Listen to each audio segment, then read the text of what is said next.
What's up, everyone? We are hopping on here today to talk about overhead flexibility or lack thereof.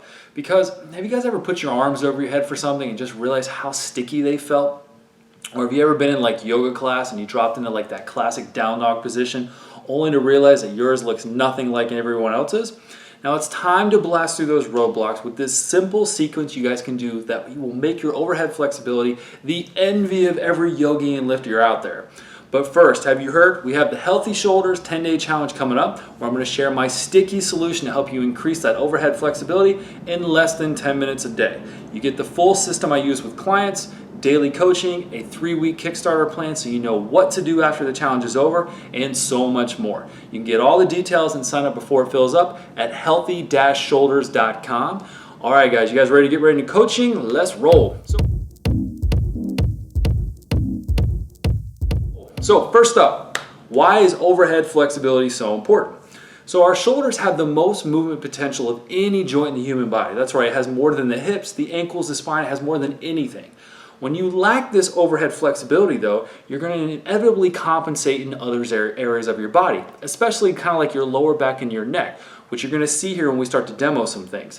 So, and not only will those overhead activities become limited and compensations start, but things like bench pressing or rowing will be compromised. So it's not just the action of going overhead that's affected, it's everything else that's involved with that shoulder joint. So if you love to do anything with your upper body, whether that's swimming, golfing, throwing, or weight training, you need to have adequate flexibility in your shoulder, particularly in that overhead position. Now, one question I get asked a lot is, why do we lose this overhead flexibility? And so at times our bodies seem very complicated. They are, but when it comes to losing that movement ability we once had, it all comes down to the classic saying, if you don't use it, you lose it. So for example, if you stop putting your arms over your head, you'll eventually lose the ability to get your arms up. And over time, that range gets smaller and smaller. Now the reason this happens is because as we stop getting into that overhead position, tighter, thicker, elastic tissue starts to build up inside that shoulder capsule, limiting your movement. So when you try to get into down dog to stretch, or you try to lift weight up over your head for that press, you're going to feel like you've hit a roadblock. Not to mention that pain, pinching, and tightness starts to set in. All right, so what your current routine is missing, because I know guys, and I've been there. We spend so much time stretching and stretching, trying to make our overhead flexibility better. Nobody is calling you lazy. However, you're missing this one small but oh so important piece to the flexibility puzzle. And that missing piece is that you must not only stretch, but also strengthen your tissue. I know I'm not talking about going and doing like traditional lifting right after you stretch, but actually strengthening the tissue while you're in the stretch. So in today's coaching, I'm going to put a small little spin on a fan favorite, down dog, that many of us turn to increase our overhead flexibility. Now down dog is great. It's a great way to kind of get you in that good stretched overhead position, plus you get some backside stuff. But without that strengthening component that I just referenced, you're not reaping the full rewards of what's possible. So to do that, we're going to perform some isometric contractions. And those are muscle contractions where muscles and joints don't actually move, but they are still firing. So like the classic example is take your hands, push your hands together like that, and you'll start to feel like your chest contract. But you're not moving anything, but you're still getting some good tissue quality work in your pecs and your shoulders. So we're going to kind of apply that same principle to the actual down dog position. Because when we do, something really magical starts to happen. And in a nutshell, you're bringing life back to that tight, inelastic tissue that starts to build up inside the joint, and those roadblocks go away. All right, without further ado, I have my special assistant, my wife Jen. She's going to help me out. And so let's go get into some down dog. All right, make sure everybody can see, adjust some cameras. We're amateur photographers, guys, so bear with us for one moment. All right, here we go. All right. So we're going to first start out with what we call a shoulder CAR.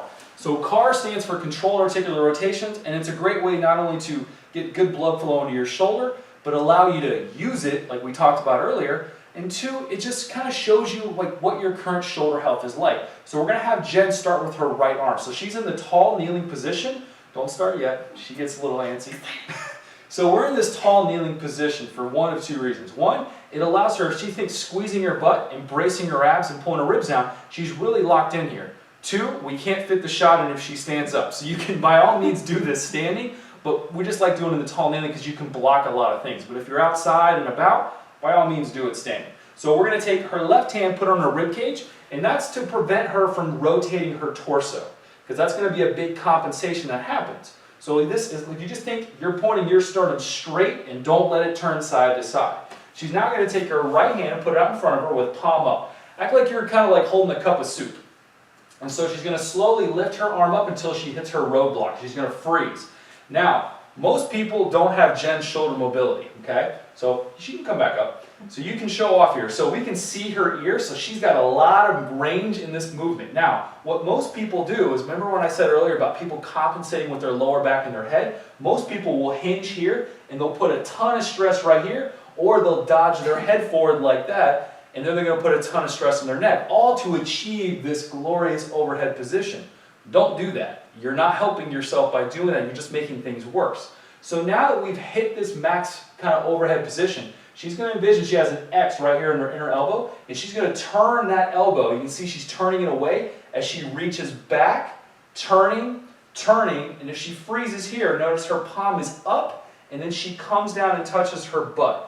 Her arm is still straight, she's still pointing straight ahead. We're going to go straight back like she's holding a glass here, and then she slowly comes over, and then now turns that palm back up, and then lowers down like you're holding a cup of soup. You can go all the way down to your hip. Slower next time. Sorry. And now palm up, and now let's go up again. Notice how she's staying perfectly still, and then now turn. Turn that elbow away. That's that internal rotation of the shoulder, who is oh so crucial. And now we reverse. Up, up, up. And so we're also doing this just to kind of prep our shoulders. It's almost like a good little warm-up too. So this is an easy drill. Go one more. That you can throw in like on upper body day, in between sets of bench, before you bench, overhead press, pulling, anything with the upper body. It's a great idea to do. Even if like you're doing like a throwing sport, baseball, heck, even golf. It's a great idea to do before you get up on the links. And come on down. All right, well now we're going to have Jen spin. So now you guys can see a front view. And now we're going to do the same exact thing with the left arm. So once again, notice now that you have her straight ahead, what her sternum is doing. It should be pointed straight at you guys the whole time. It should not point over here towards the left. Palm up. Let's go straight up. I'm going to move out of the way before she slaps me. And now turn and go. Keep turning, reaching, touch, and then we go straight back and then we unwind it. So a good cue is always try to get overhead. So we go up, and then you turn that elbow away from your face. See how we're turning, and then when the arm is back here, the palm is up, and then the back of the hand hits the butt. And then we come back over. That way you're always making sure you're getting that good rotation. Let's go one more for a total of 3. Turn and go. Touch, go straight back, and then up and over. And notice she kept her torso pointed at you guys the whole time as opposed to turning to the left. Okay, so now we're going to get into down dog. So if you're not familiar with down dog, Jen, please demo down dog for us. So the goal here with down dog is you want soft knees, you want to get your heels as close to the ground as possible, but notice we're in this overhead position, but we have a little bit of leverage here. So what we're going to do is we're going to hold this stretch for 90 seconds. So why did we choose 90 seconds? It's not a random number. Science has shown us that if we hold a stretch for at least 90 seconds, we get this cool thing that happens. It's a temporary increase in range of motion. Keyword there is temporary, because in about 90 minutes, that temporary range of motion goes bye-bye, unless you do some strengthening work in this particular range of motion, which is what we're going to do. So it's kind of like you stretch it, and you strengthen it in that stretch position, and that's where the magic happens. So right now we're about 35 seconds, and in a perfect world, she should be getting a nice stretch kind of in the lats here. You don't want to feel too much pinching in the top of the shoulders. It should be kind of right underneath your armpit, because if you look, that's the angle that's opening. So when we start to do our isometrics here, we want to engage that tissue first, and then we're going to engage the opposite side of the tissue. So we're hitting things from both sides of the joint. So we're at 1 minute, we got 30 seconds left, and now I'm going to go over what we're going to do, but don't do it yet. The first round, at about 50% of what you're capable of, you're going to attempt to drag your hands towards your feet, and you'll feel the tissue that's lengthened start to contract, and we'll do that for 10 seconds. We'll pause, and then we're going to try to drive the hands forward, but you really shouldn't move at all. But when you drive your hands forward, you're going to feel the tops of the shoulders starting to work. Make sure you're breathing. Stay calm, don't crank up, resist the urge to get after. All right, here we go. So right now at 50% of what you're capable of, Drag your hands back towards your feet without them moving. Here we go. For 10, 9, you should feel these lats lighting up. 8, you might even get some abs too. 7, 6, keep breathing. 5, 4, 3, 2, you're going to relax for a moment. Now attempt to drive your hands forward and feel the tops of the shoulders here. And you notice Jen sunk a little bit deeper in this stretch, and you probably did too. 10, 9, 8, 7, 6, 5, 4, 3, 2. You're going to relax, but stay in the stretch. And notice she's got a little bit more range than you probably do too. It's kind of like we just took like a little brake pad off of your shoulders. Now you got a little bit more range because you earned it. You did some strengthening. All right, we're going to go one more round of both of those. So we gave us about 15-20 seconds, and now let's hit it again. So attempt to drag your hands towards your feet. Feel your lats start to light up, maybe a little abs. 50%. 10, 9, 8, 7, 6, keep breathing. 5, 4, feel those lats. 3, 2, relax, don't move. Drive your hands forward. Go. Feel the tops of the shoulders. You're pushing deeper into that stretch. 10, 9, you can go a little harder on this one. 7, 6, 5, 4, 3, 2, dial it all down. Stay in the stretch, and you should be in the deepest down dog you've ever done in your life. And it should feel really, really good. And it's almost like you're getting blood flow and some new sensations. Now, I know your arms are starting to get tired. So let's slowly come out of this, drop down to your knees. Say that 5 times fast. And now we're going to redo those shoulder cars as you let the blood kind of flow back out of your head. All right, we're good? All right, here we go. We're going to go right arm again, so palm up, hand on your ribs. Oh, yeah, sorry. Totally, she gets fancy here. Sorry. Let's go palm up, straight up, ribs down. Don't use these guys. Hold. And now turn that elbow away from your face. Turn it as you reach in the back seat. You touch, go straight back, slowly come up, unwinding it, and then lower the cup of soup in front of you. Excellent, let's go 2 more. And so you should feel like you got a little bit more stuff to play with up here. By stuff, I mean you should feel like you got some more tissue up there that you're a little bit better connected with, and you should feel like you got a little bit more range. And you earned it. You get to keep a small little bit of what we just worked on. As opposed if we had just sat down dog for 2 to 3 minutes, you're not going to get to keep much of that come tomorrow. All right, let's spin around to the right. Let's do the left arm. Nope, keep facing that way. Here we go. All right. Let's go. Left hand up. Super slow up. Hold, turn, and reach, reach back.